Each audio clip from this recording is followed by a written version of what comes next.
শনি ও মঙ্গলবারে রাত মানেই ভয় পাওয়া, আর এই ভয় পেতে শুনতে থাকুন ভূত ভীষণ। নমস্কার, শুভ সন্ধ্যা। ভূত ভীষণ পরিবারে আপনাদের সকলকে স্বাগত জানাচ্ছি। আমি শুভ। আশা করি আপনারা সকলে খুব ভালো আছেন, সুস্থ আছেন, নিরাপদে আছেন। গত সপ্তাহে বেশ কয়েকটি ঘটনা আমাদের হোয়াটসঅ্যাপ নাম্বারে আপনারা হোয়াটসঅ্যাপ করে পাঠিয়েছেন। সবগুলো ঘটনাই বেশ ভয়ানক। তবে আজকে আপনাদের জন্য আমি নিয়ে এসেছি একটি হাড়হিম করা ঘটনা। একটি ঘটনা বললে ভুল হবে। ঘটনাটা শুরুর দিকে একজন মহিলার সাথে হলেও পরে কিন্তু সেই মহিলার স্বামীর সাথেও ঘটনাটা ঘটেছিল। তো এই ঘটনাটি ঘটেছিল দক্ষিণ দিনাজপুরের বুনিয়াদপুরের ট্রাফিক মোড়ের থেকে সামান্য কিছুটা দূরে একটা বাড়িতে এক বৌদির সঙ্গে। উনি আমাদের চ্যানেলেরই একজন শ্রোতা। তো ওনার বাড়িতেই ঘটনার সূত্রপাতটি হয়। তো এই বৌদির সাথে আমাদের পরিচয় হয়েছিল একটা অনুষ্ঠান বাড়িতে। সেখানে আমার চ্যানেলের সম্পর্কে উনি জানতে পেরে তখনই আমাদেরকে জানান যে ওনার সাথেও কিছু অস্বাভাবিক ঘটনার স্মৃতি রয়েছে, যেগুলো উনি আমাদের সঙ্গে শেয়ার করার ইচ্ছা প্রকাশ করেন। আমরা ভূত ভীষণ টিম গত বৃহস্পতিবারে ওনার বাড়িতে গিয়েছিলাম। গিয়ে ওনার মুখ থেকে সমস্ত ঘটনাটা শুনি। এত মারাত্মক ঘটনা ওনার মুখে শুনে মনে হচ্ছিল চরম শত্রুর সাথেও যেন এরকম ঘটনা ভবিষ্যতে না ঘটে। যাই হোক, অনেক কথা হয়ে গেল, এখন মূল ঘটনা শুরু করা যাক। আজকের ঘটনাটি যিনি আমাদের সাথে শেয়ার করেছেন, ওনার নাম কৃষ্ণা মণ্ডল মহন্ত। ওনার পৈতৃক ঠিকানা দক্ষিণ দিনাজপুরের ফুলবাড়ি এলাকায়। আর এই বৌদির বিয়ে হয় দক্ষিণ দিনাজপুরেরই বুনিয়াদপুরের ট্রাফিক মোড় সংলগ্ন পাড়াতে।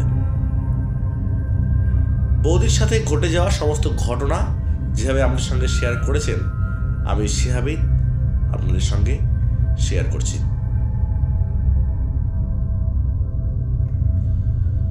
নমস্কার, আমি কৃষ্ণা মণ্ডল মহন্ত। 2012 সালে আষাঢ় মাসে আমার বুনিয়াদপুরে বিয়ে হয়। আমার শ্বশুরবাড়িতে সে সময় আমি, আমার বর, শ্বশুরমশাই, শাশুড়ি মা, ভাসুর ও আমার জায়া থাকত। বিয়ের পর কোনো কমপ্লিকেশনস না থাকলেও 2015 সাল থেকে একটা সমস্যার সম্মুখীন হই আমি নিজে। সমস্যাটা শুরু হয় ঠিক যখন আমার বাচ্চাটা পেটে আসে। একটা অশুভ কিছুর ইঙ্গিত পাওয়া শুরু করি আমি। আমার বাচ্চার যখন পেটে 7 মাস বয়স, সে সময় আমার মনে হতো কোনো কিছু যেন আমাকে পিছু পিছে ঘোরে, কিন্তু পেছনে তাকালে কোনো কিছু নজরে আসতো না। তবে কালো একটা ছায়ার মতো কিছু যে রয়েছে সেটা স্পষ্ট বুঝতে পারতাম। এই ঘটনাটা কিন্তু রোজ দিনই আমার সাথে ঘটতে থাকে। বাড়িতে আমার বরকে বিষয়টা বেশ কয়েকবার জানিয়েছিলাম। বাড়ির বাকি লোকেদের সাথে বিষয়টা নিয়ে কথাবার্তা বলেছি, কিন্তু কেউ আমার কথাটা গুরুত্ব দেয়নি। সবার একটাই বক্তব্য ছিল, যেটা হলো আমি নাকি ফালতু ফালতু বলছি এসব। রোজ দিনই এই ঘটনাটা আমার সাথে ঘটতে থাকে।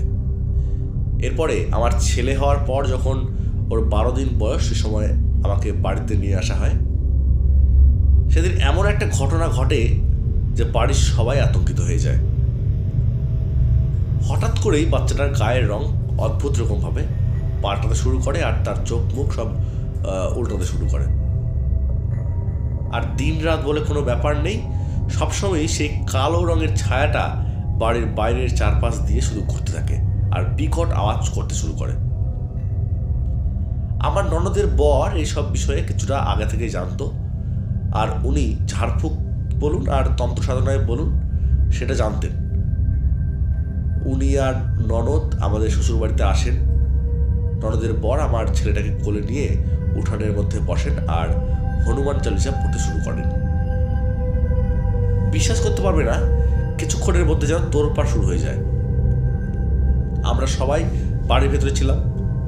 একটা বিকট আওয়াজ বাড়ির চারদিকে হতে থাকে। মনে হচ্ছিল কাউকে যেন ভীষণ রকম কষ্ট দেওয়া হচ্ছে, যার জন্য আর্তনাদ করছে সে। এরপরে কবিরাজ দেখিয়ে বেশ কিছুদিন এরকম কোনো সমস্যা আর দেখা যেত না। যাই হোক, এরপরে আবার ছেলে যখন হাঁটতে শেখে, সে সময় আবার ওরকম মনে হতো। মানে আমি বাড়িতে যখন ঝাড় দিতাম সে সময় মনে হতো কেউ আমার সাথে সাথে থাকে, দেখতে না পেলেও উপলব্ধি করতে পারতাম। এর সাথে আর একটা ঘটনা ঘটতো, সেটা হলো আমার শ্বশুর বাড়িতে আগের যে ঘরগুলো আর নতুন বাড়ির মধ্যে একটা পার্টিশন দেওয়া আছে, আর আমাদের ওয়াশরুমটা পুরোনো বাড়ির সাথে লাগোয়া ছিল, সেজন্য অনেকটা ঘুরে গিয়ে তারপরে ওয়াশরুমে যেতে হতো। বেশ কয়েকবার এমন হয়েছে যে বাথরুমে ঢুকবো, সেই সময় বাইরে থেকে আওয়াজ পাওয়া যেত যে ভেতরে কেউ আছে, সেরকম কেউ কলের জলটা ছাড়লে সেটা স্পষ্ট বোঝা যেত। ভাবতাম যে হয়তো কেউ ভেতরে আছে, তো বাইরেই দাঁড়িয়ে থাকতাম। কিন্তু অনেকক্ষণ হয়ে যাওয়ার পরও যখন কেউ বেরোতো না, গেটটা খুললে দেখতাম ভেতরে কেউ নেই, কিন্তু টুপ টুপ করে জল তখনও পড়ছে সেটা দেখতে পেতাম। আমার শ্বশুরমশাই আর বর দুজনেই হাটের দোকান নিয়ে যেত।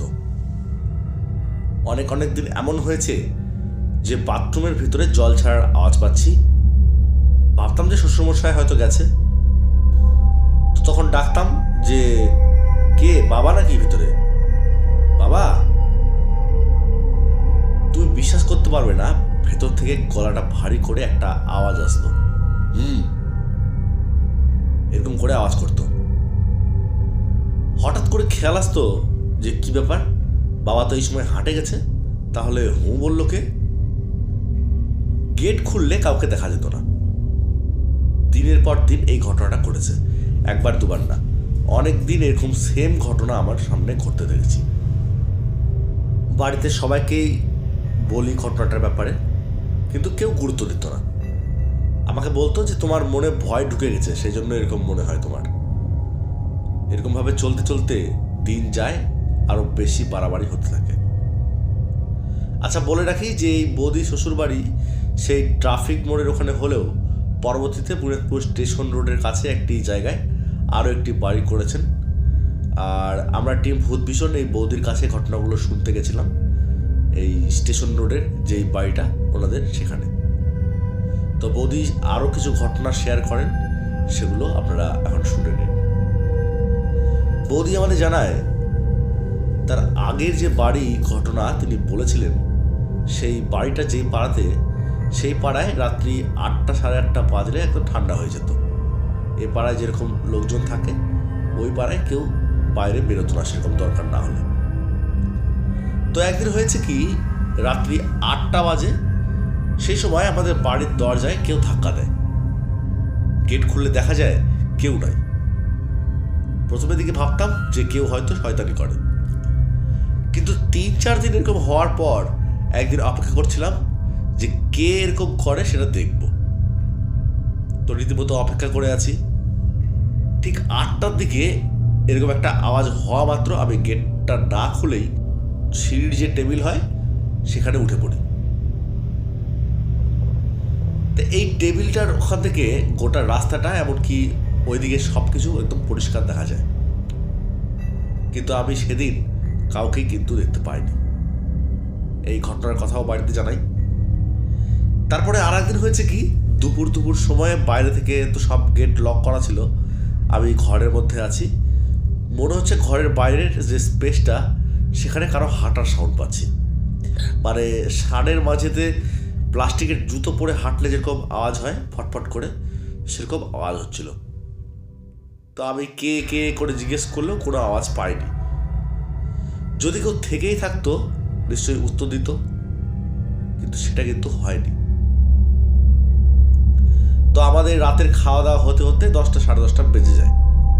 তো আরেকদিন হয়েছে কি, ওই 10টার একটু পরে পরে আমাদের সবার খাওয়া দাওয়া হয়ে গেছে, আমার শ্বশুরমশাই নিজের ঘরে চলে যায়, আর আমার বর আমাদের রুমে আমার ছেলের কাছে যায়।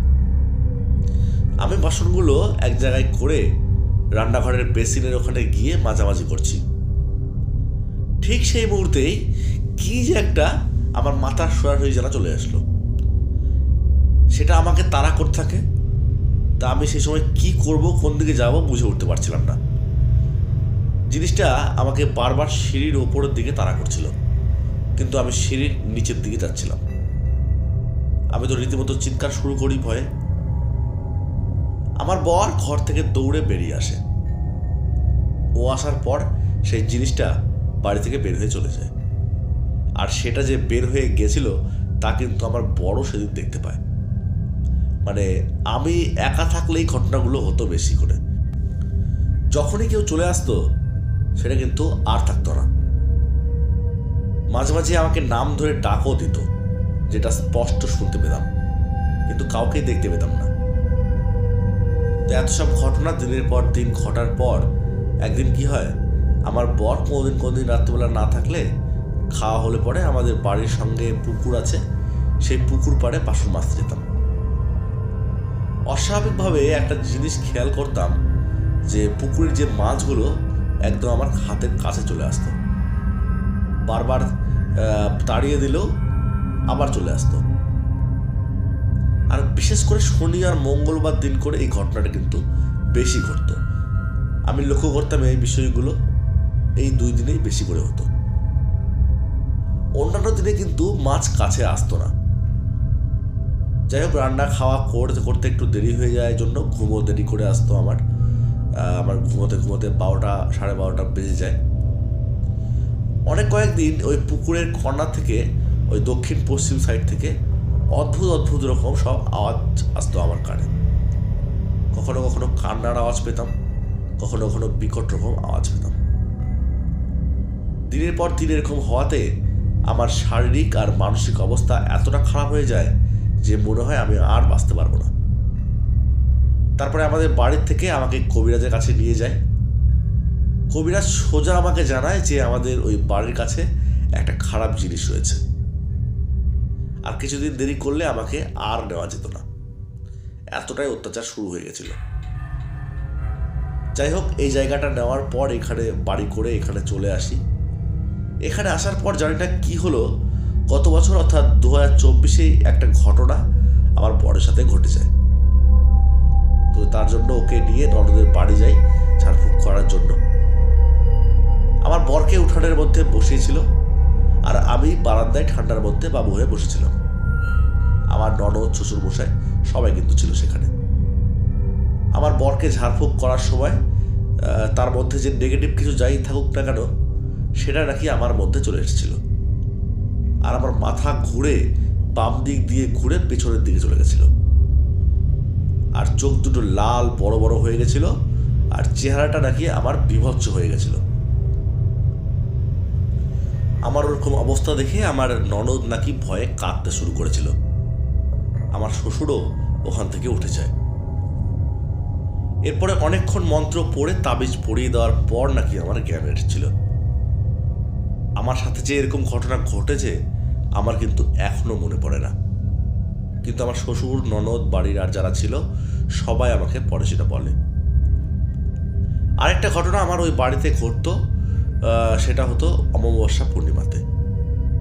এই 2 দিন রাতের দিকে বাড়ির ওপর দিয়ে কিছু একটা হেঁটে যাওয়ার মতো আওয়াজ পেতাম, যে ছাদের মধ্যে দিয়ে কেউ যাচ্ছে হেঁটে হেঁটে, ধমধম করে আওয়াজ পাওয়া যেত।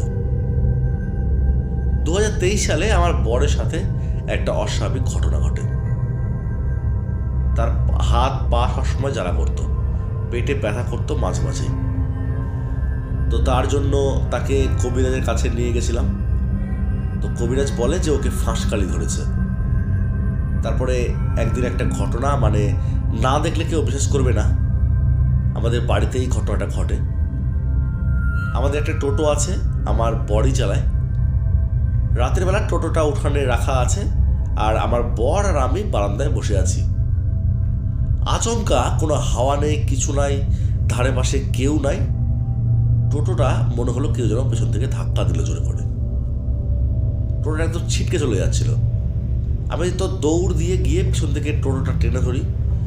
তখনও মনে হচ্ছিল কেউ যেন তাকে ঠেলেই চলেছে। তো এই ঘটনার পরই আমার বরের অবস্থা আরো বেশি খারাপ হতে শুরু করে। তারপরেই ওকে ননদের বাড়ি নিয়ে যাওয়া হয়েছিল। পরবর্তীতে সবাই যখন এই ঘটনাটার ব্যাপারে জানতে পারে, একটা ভালো কবিরাজ দেখিয়ে বাড়িটা ঠিক করা হয়। তারপর থেকে এরকম কোনো ঘটনা এখনো পর্যন্ত হয়নি। তবে জানি না কোনো কিছু ভবিষ্যতে হবে কি না।